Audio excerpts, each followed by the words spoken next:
বেরিয়ে যায়, মা বাধা দেয় না। ছেলেটা বেরিয়ে যায়, বাবা বাধা দেয় না। রাত্রিবেলা মায়ের সামনে মেয়েটা অন্যের ছেলে নিয়ে ঘুমায়, মা বাধা দেয় না। কারণ মা হলো 1 নম্বরের খারাপ, মেয়ে হলো 2 নম্বরের খারাপ। বাপ মা যদি ভালো হয় সন্তান ভালো হবে, ওস্তাদ যদি ভালো হয় ছাত্র ভালো হবে, সরকার যদি ভালো হয় জনগণ ভালো হবে, গাছ যদি ভালো হয় ফল ভালো হবে, পীর যদি ভালো হয় মুরিদও ভালো হবে। ঠিক কিনা? গাছ ভালো না খারাপ ফলের দ্বারা পরিচয় হয়, ওস্তাদ ভালো না খারাপ ছাত্রের দ্বারা পরিচয় হয়, মা বাবা ভালো না খারাপ সন্তানের দ্বারা পরিচয় হয়, সরকার ভালো না খারাপ জনগণের দ্বারা পরিচয় হয়, পীর ভালো না খারাপ মুরিদের দ্বারা পরিচয় হয়। মুরিদে যদি বিড়ি টানে বুঝবেন পীরের দলেরা গাঞ্জা টানে।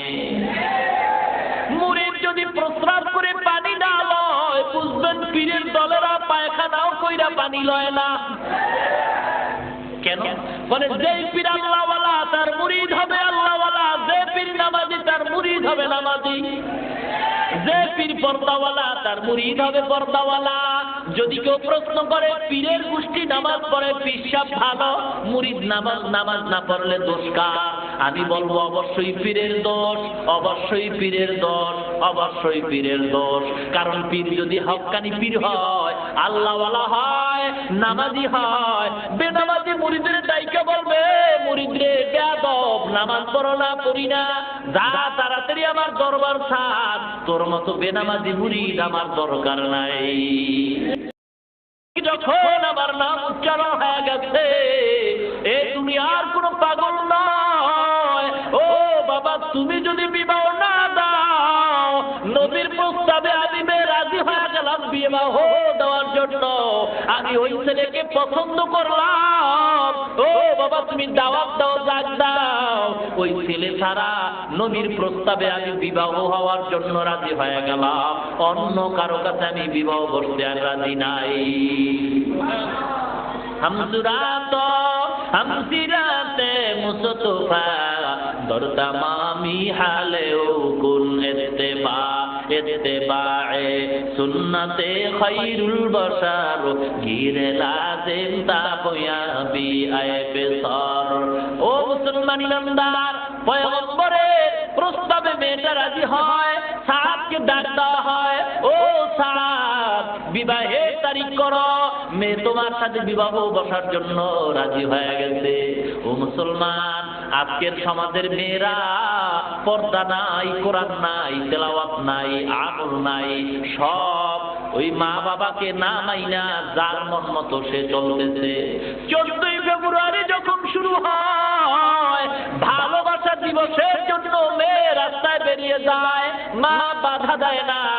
ছেলেটা বেরিয়ে যায়, বাবা বাধা দেয় না। রাত্রিবেলা মায়ের সামনে মেয়েটা অন্যের ছেলে নিয়ে ঘুমায়, মা বাধা দেয় না। কারণ মা হলো 1 নম্বরের খারাপ, মেয়ে হলো 2 নম্বরের খারাপ। বাপ মা যদি ভালো হয় সন্তান ভালো হবে, ওস্তাদ যদি ভালো হয় ছাত্র ভালো হবে, সরকার যদি ভালো হয় জনগণ ভালো হবে, গাছ যদি ভালো হয় ফল ভালো হবে, পীর যদি ভালো হয় মুরিদও ভালো হবে। ঠিক কিনা? গাছ ভালো না খারাপ ফলের দ্বারা পরিচয় হয়, ওস্তাদ ভালো না খারাপ ছাত্রের দ্বারা পরিচয় হয়, মা বাবা ভালো না খারাপ সন্তানের দ্বারা পরিচয় হয়, সরকার ভালো না খারাপ জনগণের দ্বারা পরিচয় হয়, পীর ভালো না খারাপ মুরিদের দ্বারা পরিচয় হয়। মুরিদে যদি বিড়ি টানে বুঝবেন পীরের দলেরা গাঞ্জা টানে। মুরিদ যদি প্রস্রাব করে পানি না লয় বুঝবেন পীরের দলেরা পায়খানাও কইরা পানি লয় না।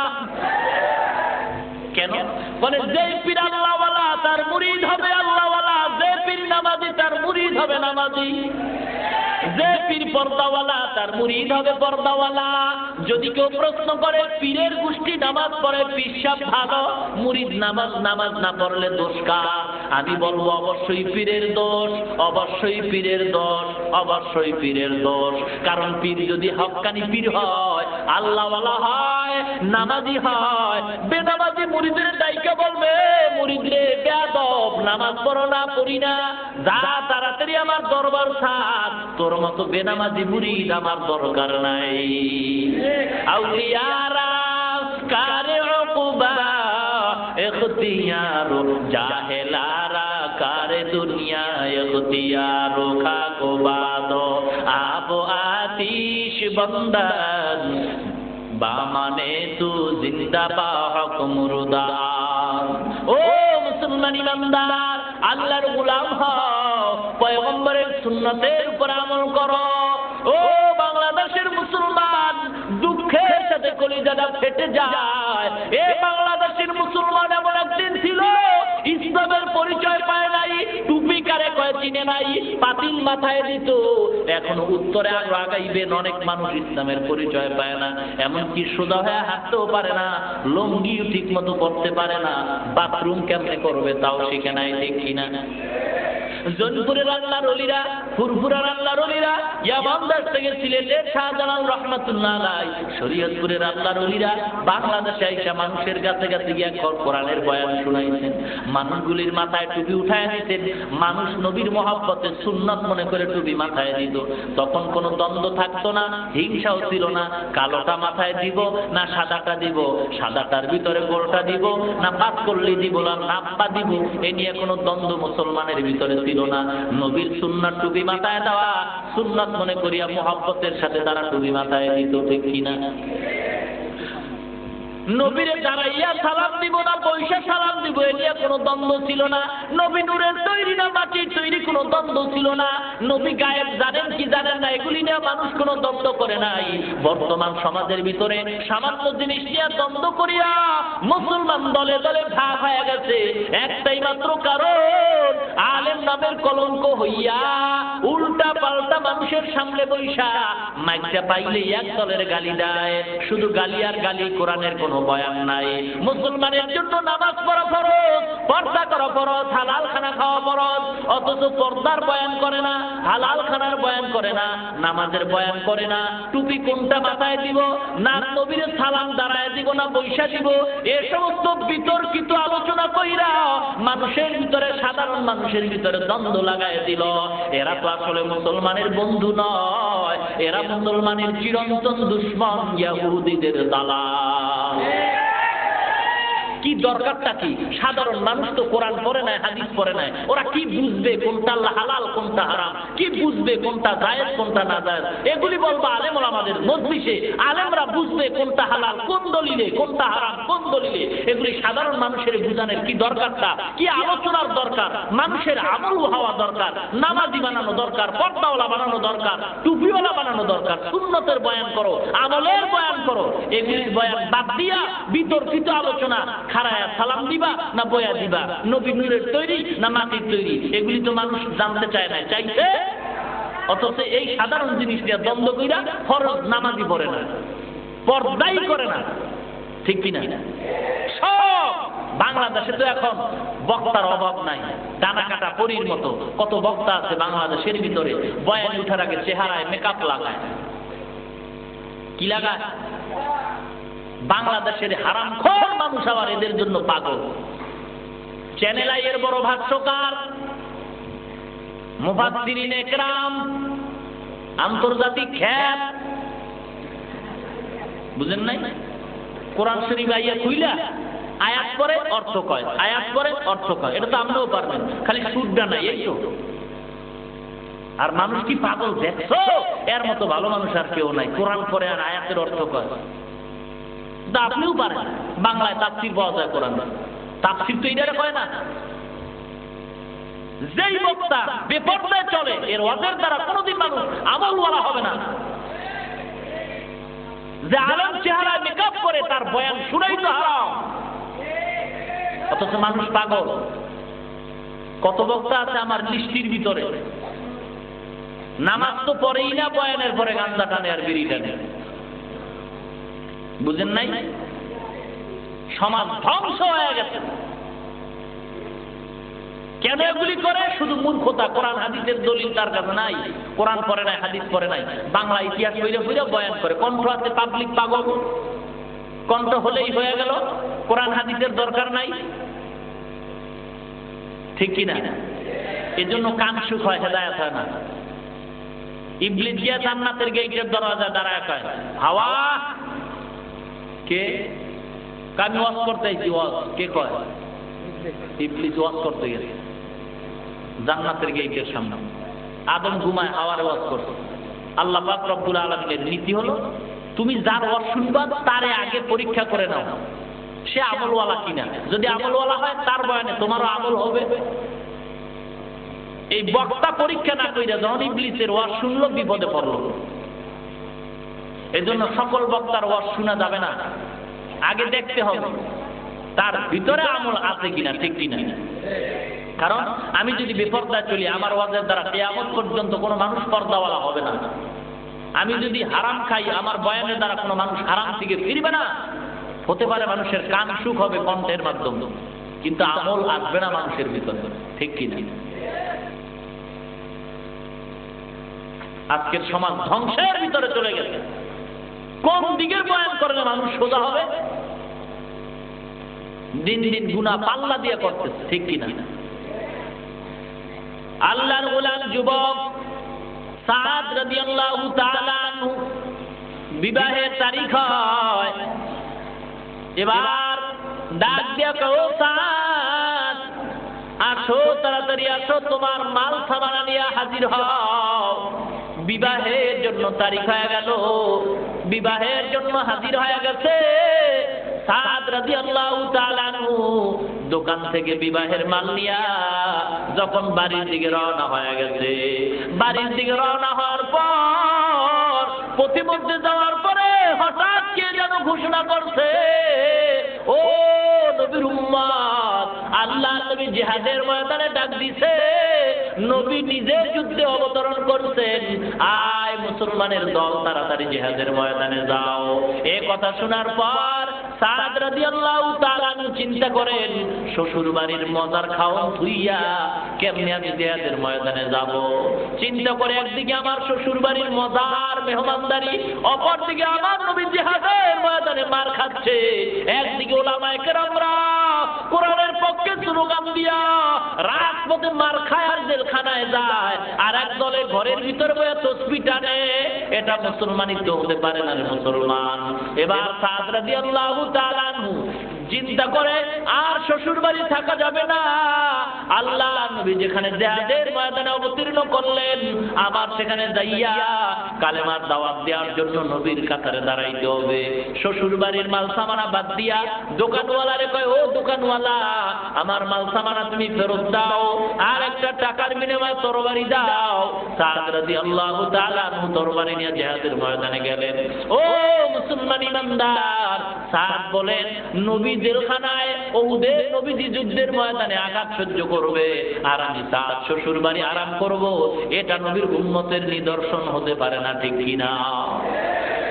একদল মুসলমান জিহাদের ময়দানে মার খাবে, আর একদল মুসলমান আরামে ঘরে বসে কোণে বসে থাকবে, এটা মুসলমানের চরিত্র হতে পারে না, ঠিক কিনা। ও মুসলমান ইমানদার, আল্লাহর মুহাব্বত আপনার আমার অন্তরে নাই। আল্লাহ পাক রব্বুল আলামিন বলে, ও বান্দা, সাদের মতো পরিপূর্ণ মুসলমান হও।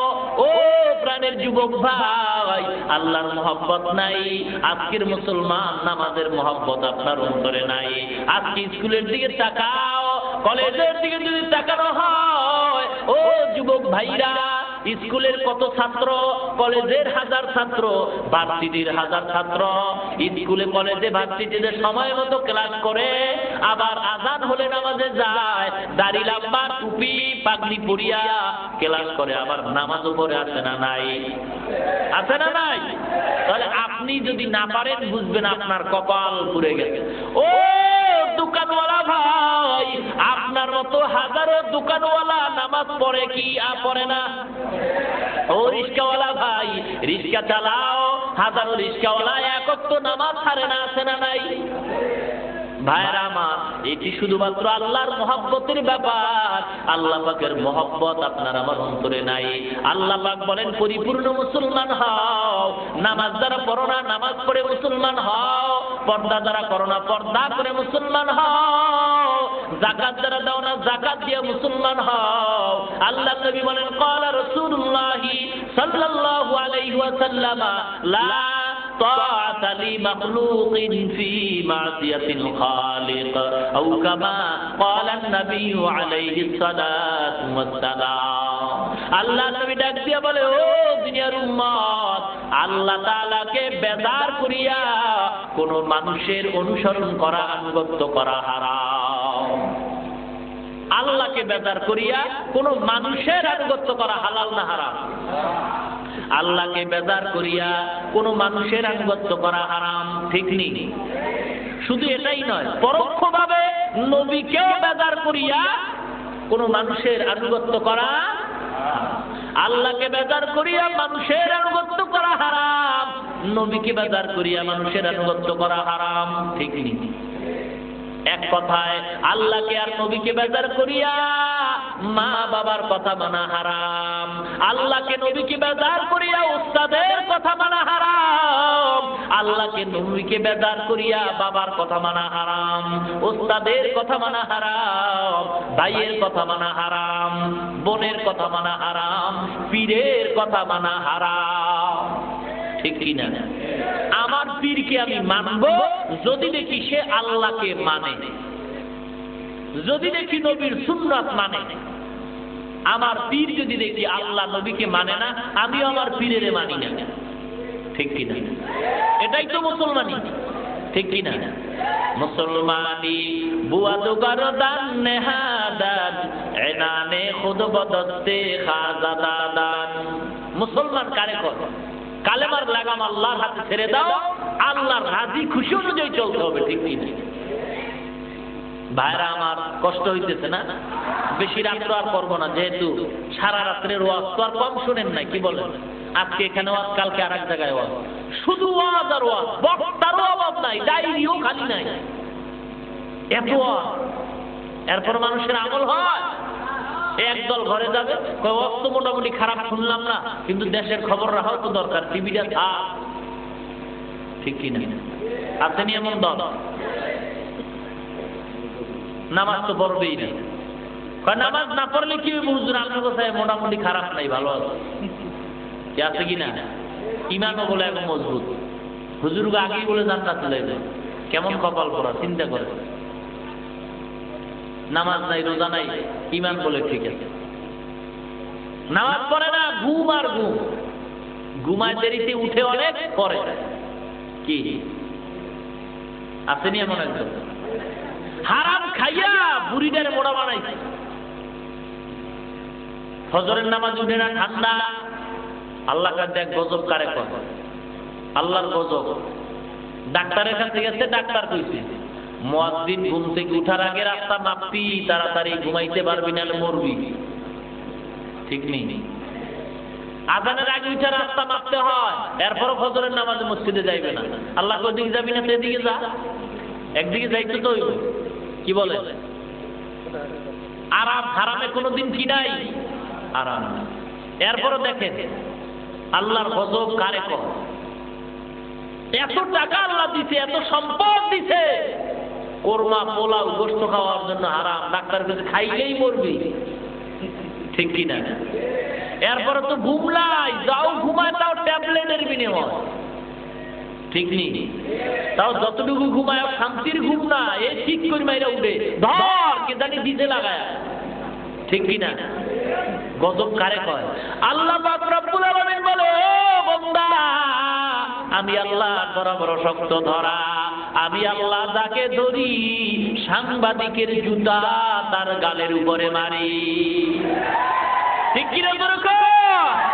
আল্লাহ আল্লাহ क्या मुबारक नाम है, अल्लाह अल्लाह आशिकों का काम है, अल्लाह अल्लाह इचे शिरी निस्तो नाम शिरे साकार निकुनाद जानम तामाम। আল্লাহ পাক বলেন সোজা যাও, মরণ তোমার একদিন হবে, মরণের আগে আমি আল্লাহর দরবারে পরিপূর্ণ আত্মসমর্পণ করো, ক্ষমা চাও, গুনাহ করিও না। আমি আল্লাহর দরবারে ক্ষমা চাওয়ার মতো যদি চাইতে পারো, আমি আল্লাহ তোমার জীবনের সব অন্যায় মাফ করে দিব। বড় পীর আব্দুল কাদের জিলানী রাহমাতুল্লাহ আলাইহি রাস্তা দিয়া যায়, কুকুর সামনে দিয়ে ডাক দিয়া কয়, ও বড় পীর দাঁড়াও, আমার প্রশ্নের জবাব দিয়া যাও, তুমি ভালো না আমি কুকুর ভালো? বড় পীর আব্দুল কাদের জিলানী চিন্তা করেন, যদি বলি ও কুকুর তুই ভালো, তাহলে আমার কোরআনের আয়াতের উল্টা হয়। আল্লাহ পাক বলেন, লাকাদ কাররামনা বানি আদম, ও বনি আদম সন্তান, আমি তোমাদের শ্রেষ্ঠত্ব দান করলাম। যদি বলি কুকুর তুমি খারাপ আমি ভালো, অহংকার আইসা যায়। আল্লাহ নবী এখন ভালো বলতে পারে না, খারাপও বলতে পারে না, চুপ করে রইলেন।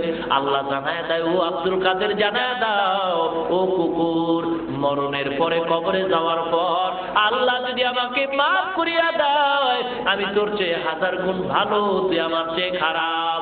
আর অন্ধকার কবরে যাওয়ার পর যদি আল্লাহর দরবারে অপরাধের কারণে আমি আসামি হয়ে যাই, জাহান্নামের হ্যান্ডকার যদি আমার হাতে লাগিয়ে যায়, ও কুকুর জেনে রাখ, তুই ভালো আমি খারাপ, কারণ আমার আযাব হবে, তোর কোনোদিন আযাব হবে না। আল্লাহর ওলি বলে, ও দুনিয়ার ইমানদার, মরণের পরে নাজাত পাওয়ার আগে নিজেকে কুকুরের চেয়ে ভালো মনে করিও না। আল্লাহর নবীর প্রিয় সাহাবী উসমান রাদিয়াল্লাহু তাআলা আনহু কবরের কিনারা দিয়া যাইতেন, বারবার চোখের পানি ছেড়ে কাঁদতেন। বলতেন, উসমান ও আপনি কেন কাঁদেন? বলে, কাঁদি এজন্য, মানুষ মরণের পরে প্রথম ঘাটি হলো অন্ধকার কবর। এখানে যদি আমি নাজাত পাই, বাকি ঘাটিতে আমার কোনো সমস্যা নাই। আরে কবরে গিয়া যদি আমি ধরা পড়িয়া যাই, বাকি ঘাটিতে আমার কোনো উপায় থাকবে না। উপায়ের জন্য কবর দেখলে বড় আফসোস হয়।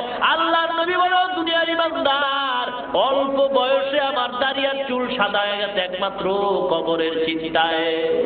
মুসলমান কখন মরণ হবে জানা নাই, আপনিও মরতে পারেন, আমিও মরতে পারি। একদিন খবর হয়ে যাবে, চায়ের দোকানে বসে চা খাইলাম, গতকালকের কমিটির একটা লোক দুনিয়া থেকে বিদায় হয়, আর তার নাম নাই, দুদিন পরে আর নাম কেউ নিবে না, আমারও নাম কেউ নিবে না। ওই মরণের আগে মুসলমান হয়ে যাও। ওয়ালা তামুতুন্না ইল্লা ওয়া আনতুম মুসলিমুন, মুসলমান না হইয়া আল্লাহর দরবারে হাজিরা দিও না।